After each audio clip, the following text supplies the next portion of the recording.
Chapter 17. The Man with Two Faces. T was Quirrell. You, gasped Harry. Quirrell smiled.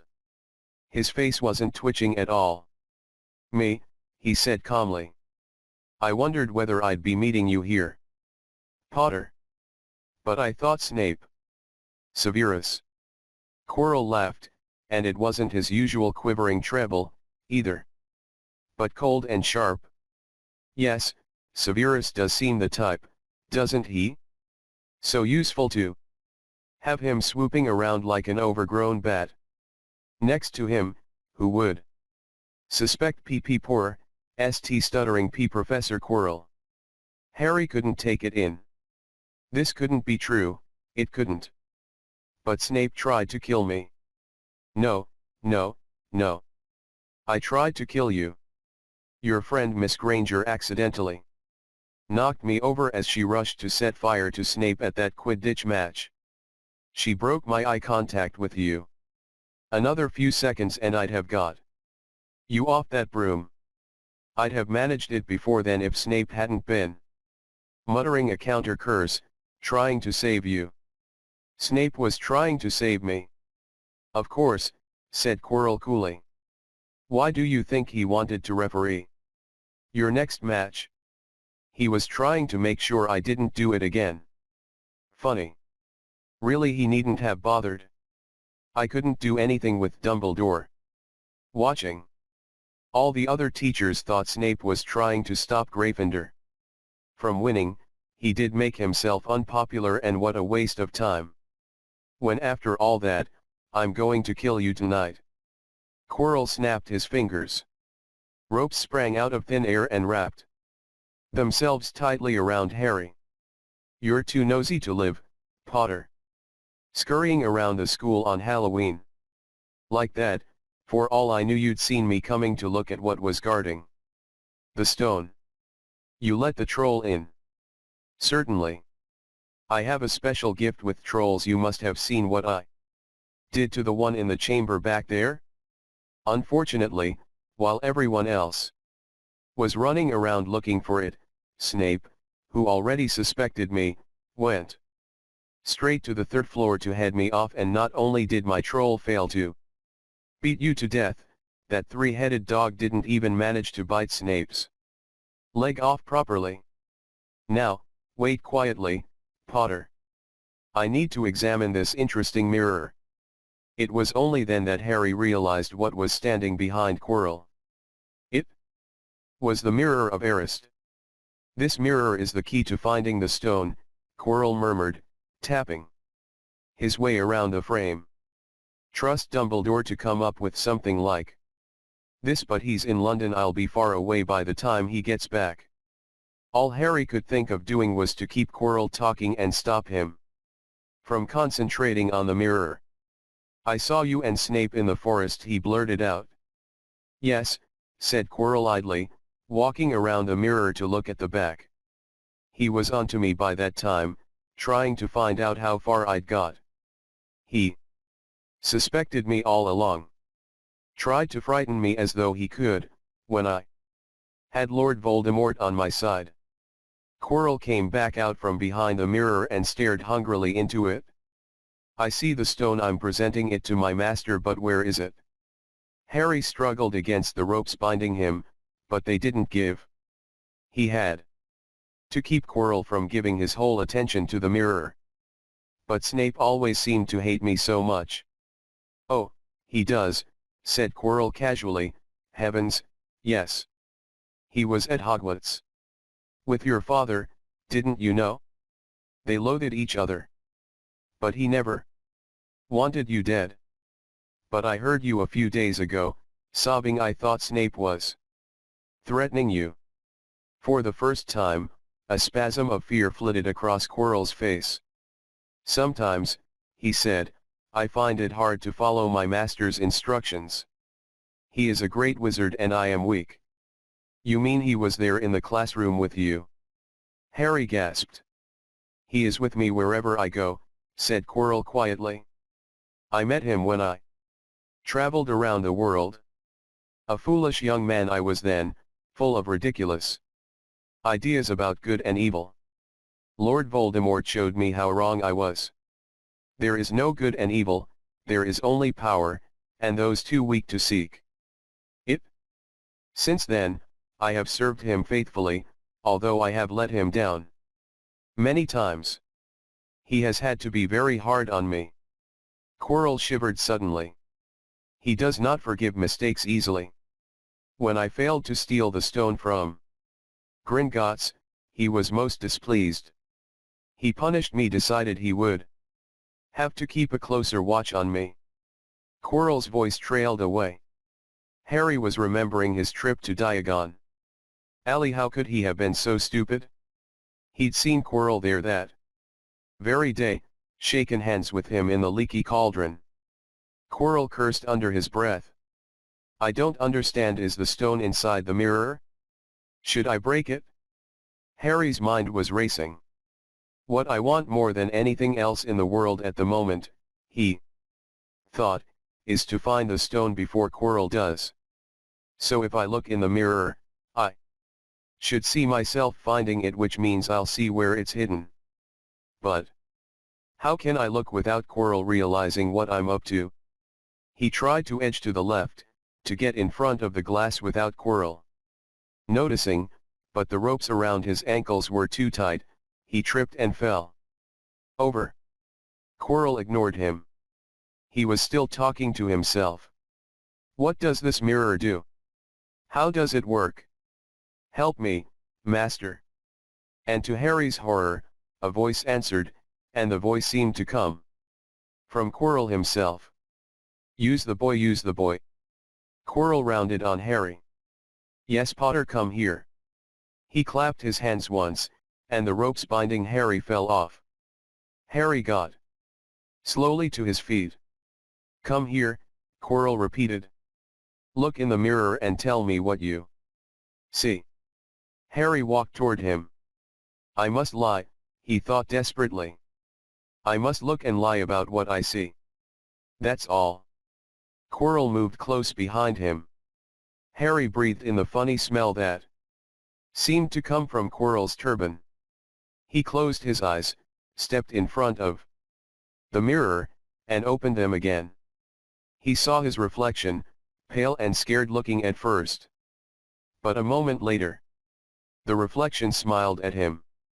It put its hand into its pocket and pulled out a blood-red stone.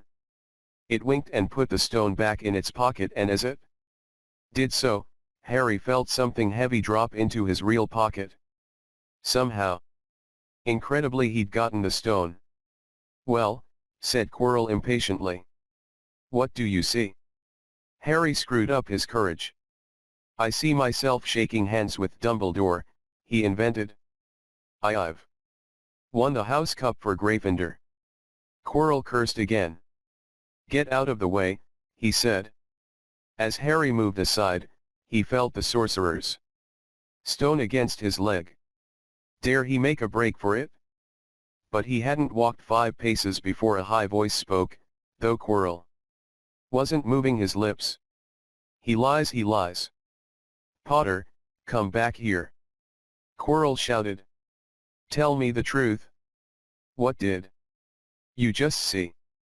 The high voice spoke again. Let me speak to him face to face. Master, you are not strong enough. I have strength enough for this.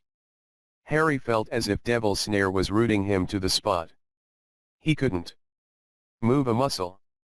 Petrified, he watched as Quirrell reached up and began to unwrap his turban. What was going on? The turban fell away. Quirrell's head looked strangely small without it. Then he turned slowly on the spot. Harry would have screamed, but he couldn't make a sound. Where there should have been a back to Quirrell's head, there was a face, the most terrible face Harry had ever seen. It was chalk white with glaring red eyes and slits for nostrils, like a snake. Harry Potter, it whispered. Harry tried to take a step backward, but his legs wouldn't move. See what I have become, the face said.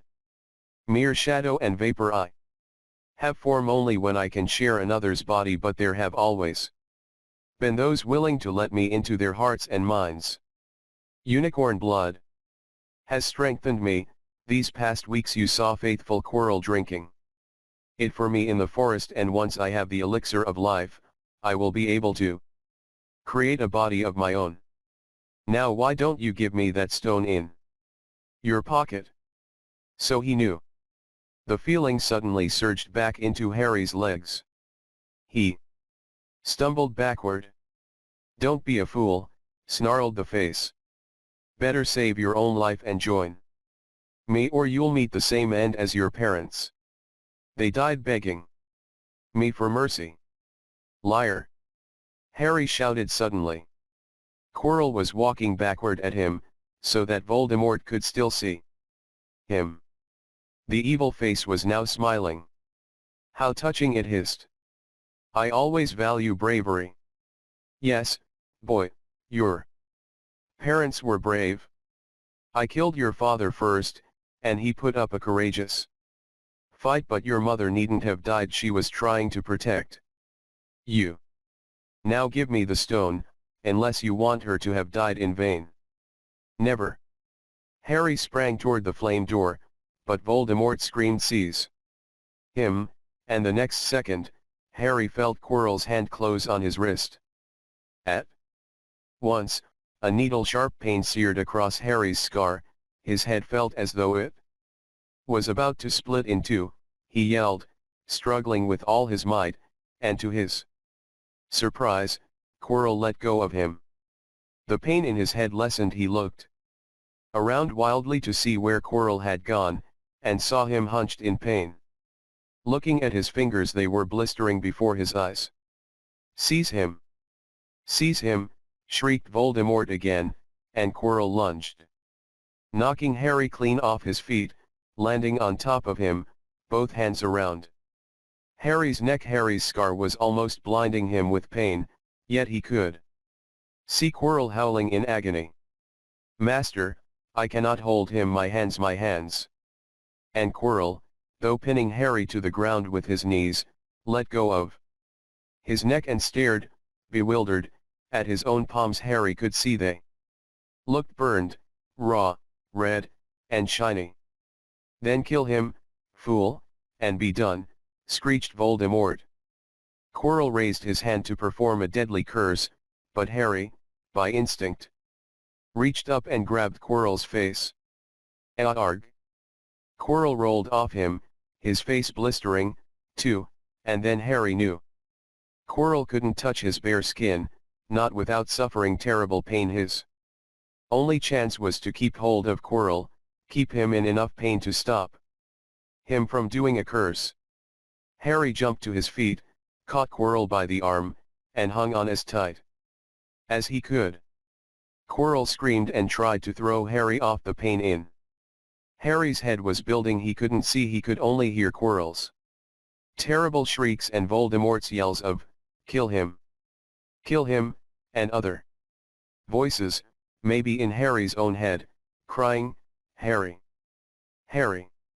He felt Quirrell's arm wrenched from his grasp, knew all was lost, and fell into blackness, down, down, down.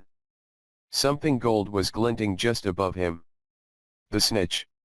He tried to catch it, but his arms were too heavy. He blinked. It wasn't the snitch at all. It was a pair of glasses. How strange. He blinked again.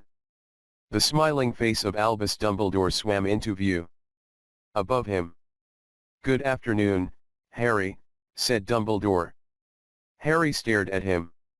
Then he remembered, sir. The stone. It was Quirrell. He's got the stone. Sir, quick. Calm yourself, dear boy, you are a little behind the times, said Dumbledore. Quirrell does not have the stone. Then who does? Sir, I. Harry, please relax, or Madame Pomfrey will have me thrown out. Harry swallowed and looked around him.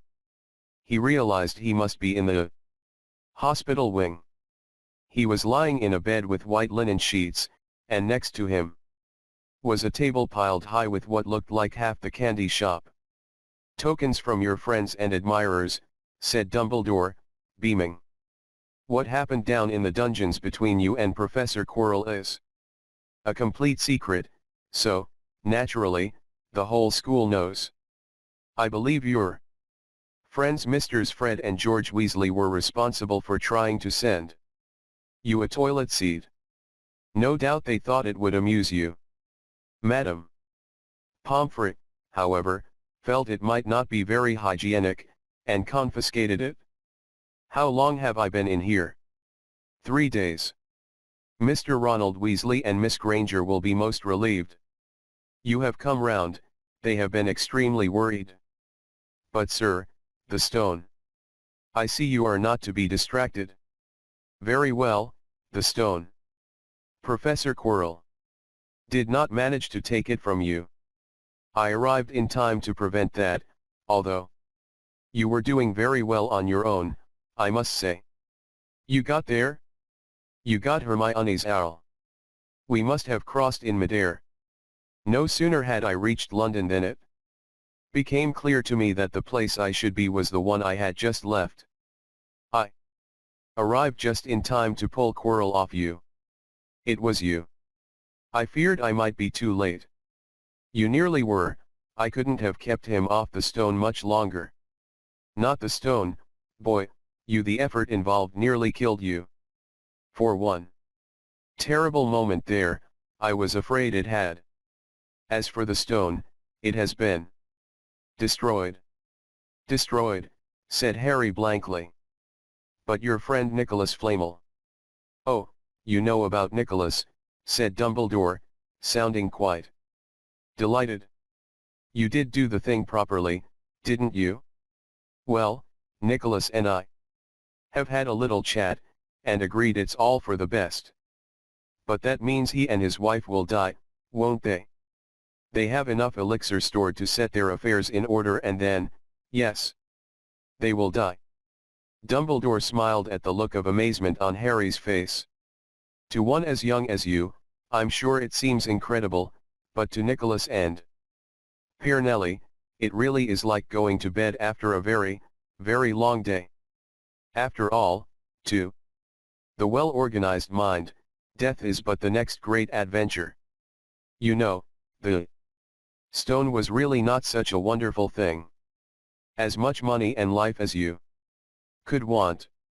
The two things most human beings would choose above all. The trouble is, humans do have a knack of choosing precisely those things that are worst for them. Harry lay there, lost for words.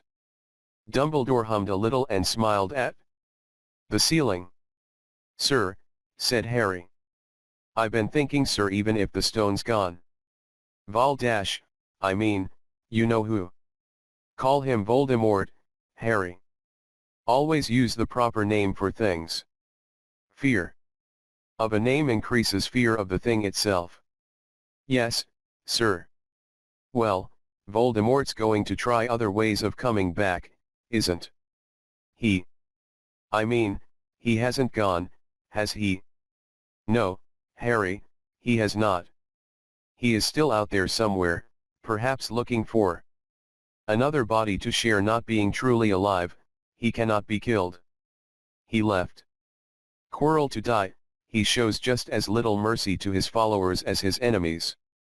Nevertheless, Harry, while you may only have delayed his return to power, it will merely take someone else who is prepared to fight what seems a losing battle next time, and if he is delayed again, and again, why, he may never return to power. Harry nodded, but stopped quickly, because it made his head hurt.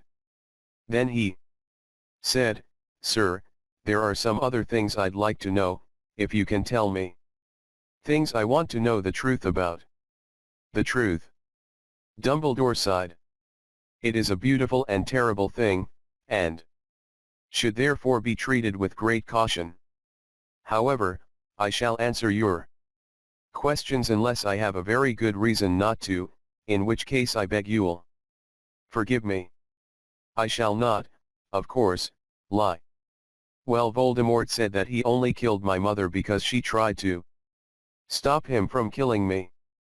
But why would he want to kill me in the first place?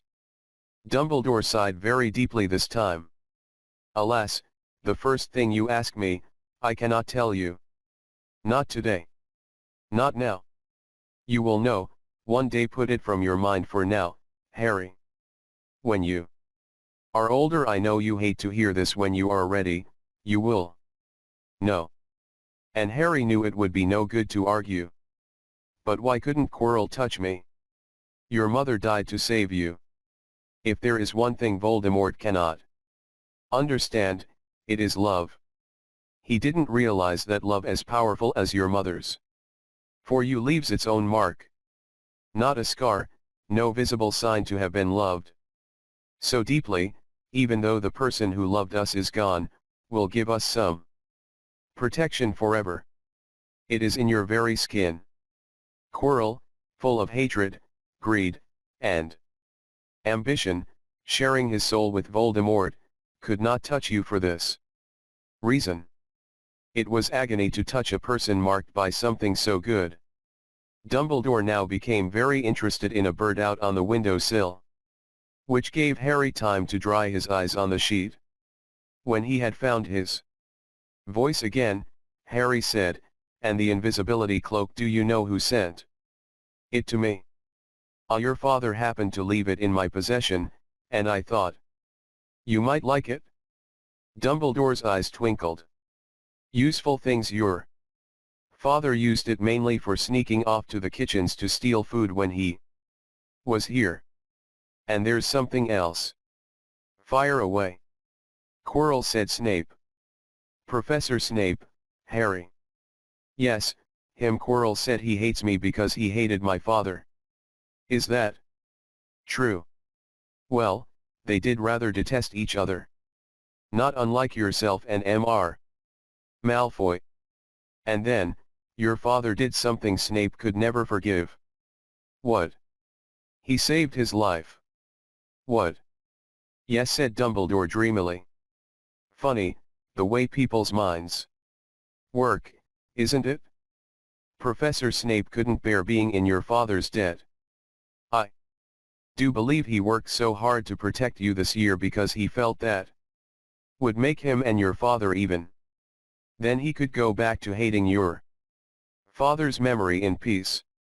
Harry tried to understand this, but it made his head pound, so he stopped. "And sir, there's one more thing."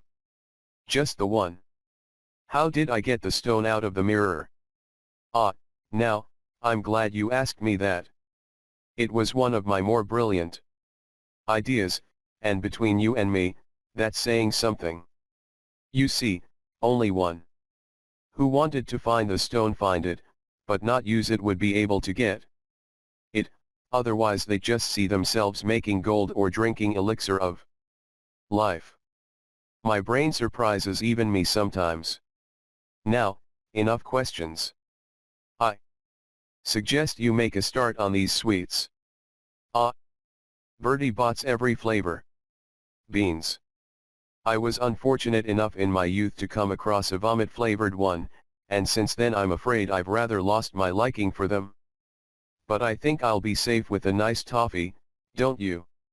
He smiled and popped the golden brown bean into his mouth. Then he choked and said, "Alas! Earwax." Madame Pomfrey, the nurse, was a nice woman, but very strict. "Just 5 minutes, Harry pleaded. "Absolutely not. You let Professor Dumbledore in." "Well, of course, that was the headmaster, quite different. You need rest." "I am resting, look, lying down and everything." "Oh, go on, Madame Pomfrey." "Oh, very well," she said. "But 5 minutes only." And she let Ron and Hermione in. "Harry." Hermione looked ready to fling her arms around him again, but Harry was glad she held herself in as his head was still very sore. "Oh, Harry, we were sure you were going to. Dumbledore was so worried." The whole school's talking about it, said Ron. What really happened? It was one of those rare occasions when the true story is even more strange and exciting than the wild rumors. Harry told them everything: Quirrell, the mirror, the stone, and Voldemort. Ron and Hermione were a very good audience. They gasped in all the right places, and when Harry told them what was under Quirrell's turban, Hermione screamed out loud. So the stone's gone, said Ron finally. Flamel's just going to die. That's what I said, but Dumbledore thinks that what was it? To the well-organized mind, death is but the next great adventure. I always said he was off his rocker, said Ron, looking quite impressed at how crazy his hero was. So what happened to you two? Said Harry. Well, I got back all right, said Hermione. I brought Ron round that. Took a while and we were dashing up to the Ollie to contact Dumbledore. When we met him in the entrance hall he already knew. He just said, Harry's gone after him, hasn't he, and hurtled off to the third floor. Do you think he meant you to do it? Said Ron. Sending you your father's cloak and everything. Well, Hermione exploded, if he did, I mean to say that's terrible. You could have been killed. No, it isn't, said Harry thoughtfully. He's a funny man, Dumbledore. I think he sort of wanted to give me a chance. I think he knows more or less everything that goes on here, you know. I reckon he had a pretty good idea we were going to try, and instead of stopping us, he just taught us enough to help. I don't think it was an accident he let me find out how the mirror worked. It's almost like he thought I had the right to face Voldemort if I could. Yeah, Dumbledore's off his rocker, all right, said Ron proudly. Listen.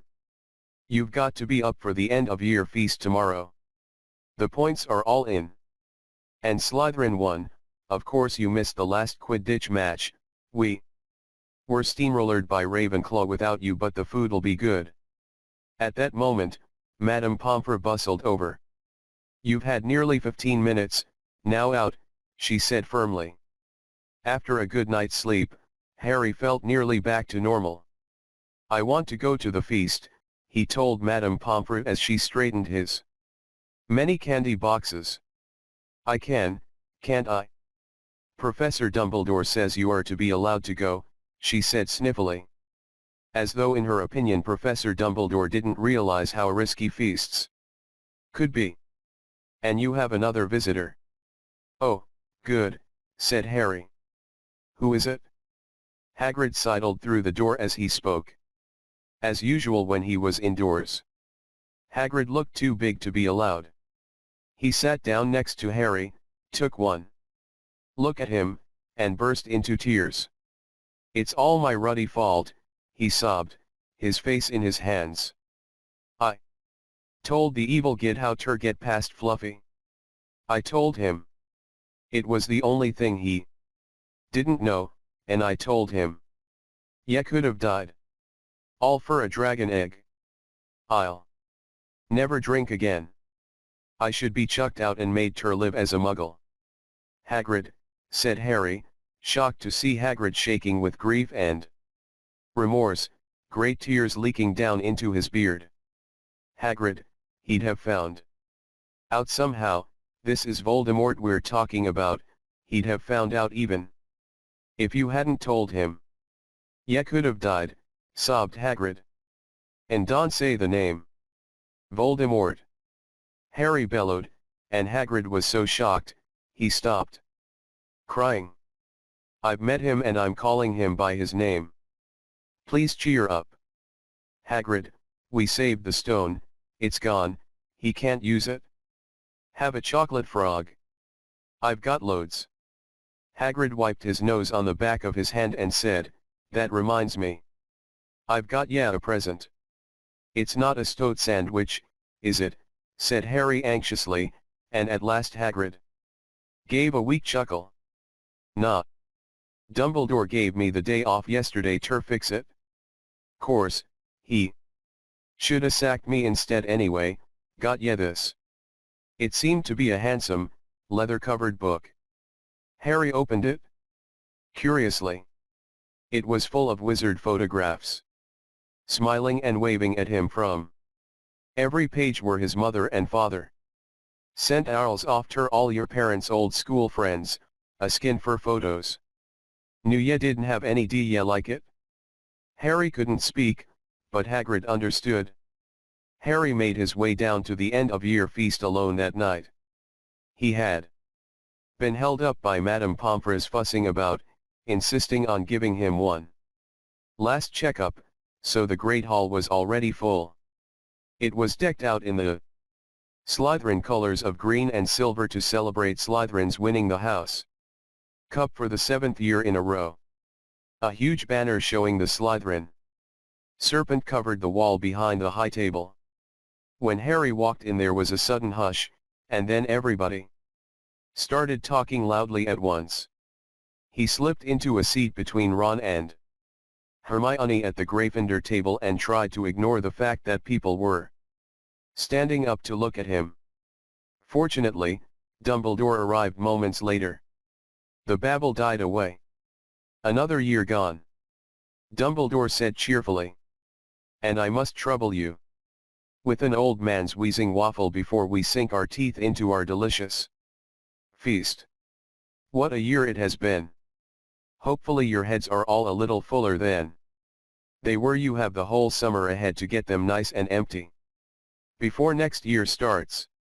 Now, as I understand it, the House Cup here needs awarding, and the points stand thus: in 4th place, Gryffindor, with 312 points, in 3rd, Hufflepuff, with 352, Ravenclaw has 426 and Slytherin, 472.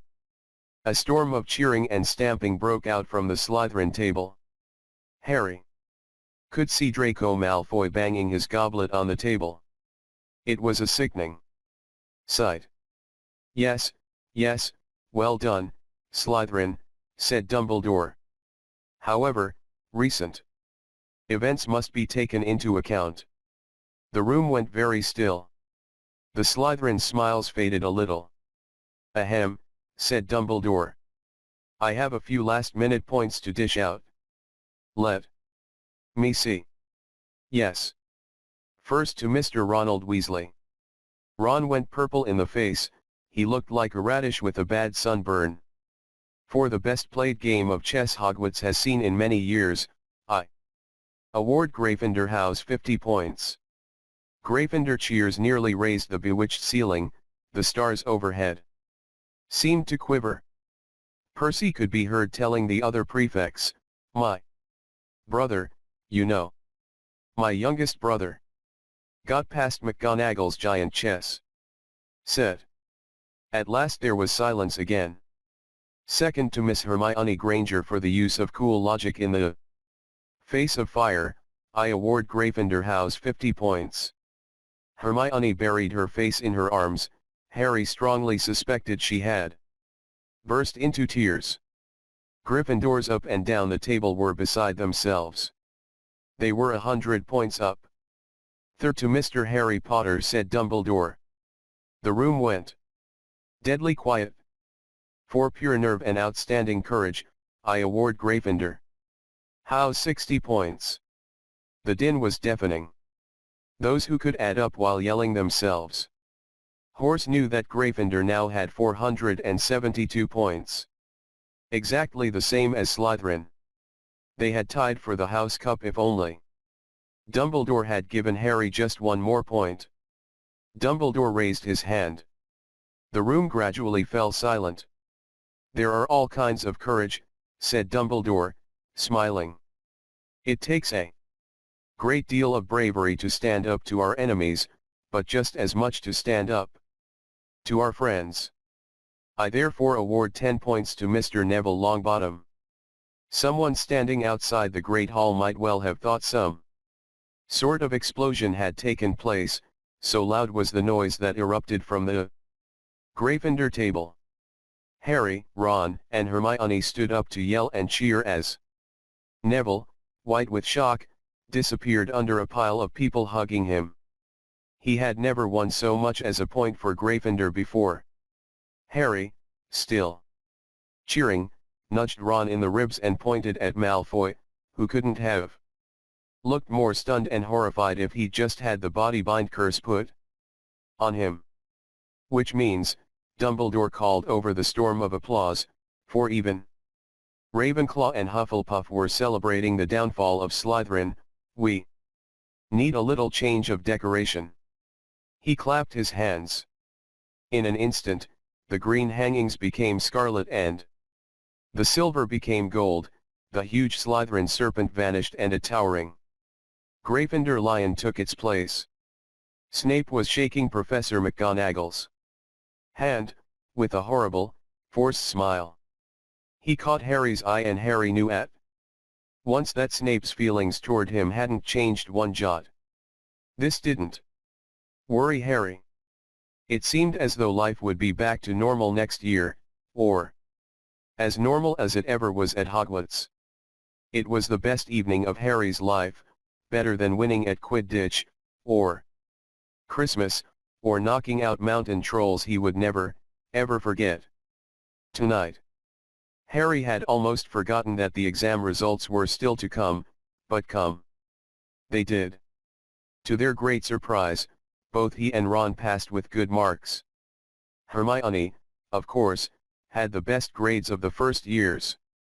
Even Neville scraped through, his good herbology mark making up for his abysmal potions. 1.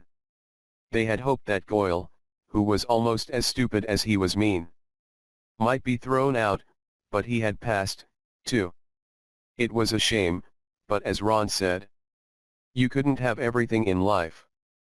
And suddenly, their wardrobes were empty, their trunks were packed. Neville's toad was found lurking in a corner of the toilets. Notes were handed out to all students, warning them not to use magic over the holidays. I always hope they'll forget to give us these, said Fred Weasley sadly.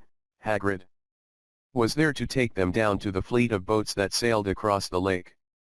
They were boarding the Hogwarts Express, talking and laughing as the countryside became greener and tidier, eating Bertie Bott's every flavor.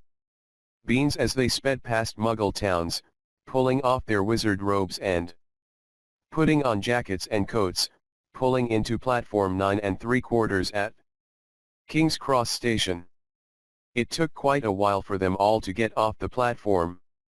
A wizened old guard was up by the ticket barrier, letting them go through the gate in 2s and 3s so they didn't attract attention by all bursting out of a solid wall at once and alarming the Muggles. You must come and stay this summer, said Ron, both of you I'll send. You and Al. Thanks, said Harry, I'll need something to look forward to. People jostled them as they moved forward toward the gateway back to the Muggle world. Some of them called. Bye, Harry. See you, Potter. Still famous, said Ron, grinning at him.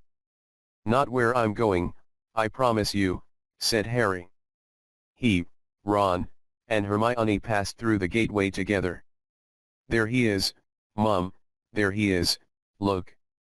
It was Ginny Weasley, Ron's younger sister, but she wasn't pointing at Ron. Harry Potter, she squealed. Look, Mum. I can see. Be quiet, Ginny, and it's rude to point. Mrs. Weasley smiled down at them. Busy year, she said. Very, said Harry.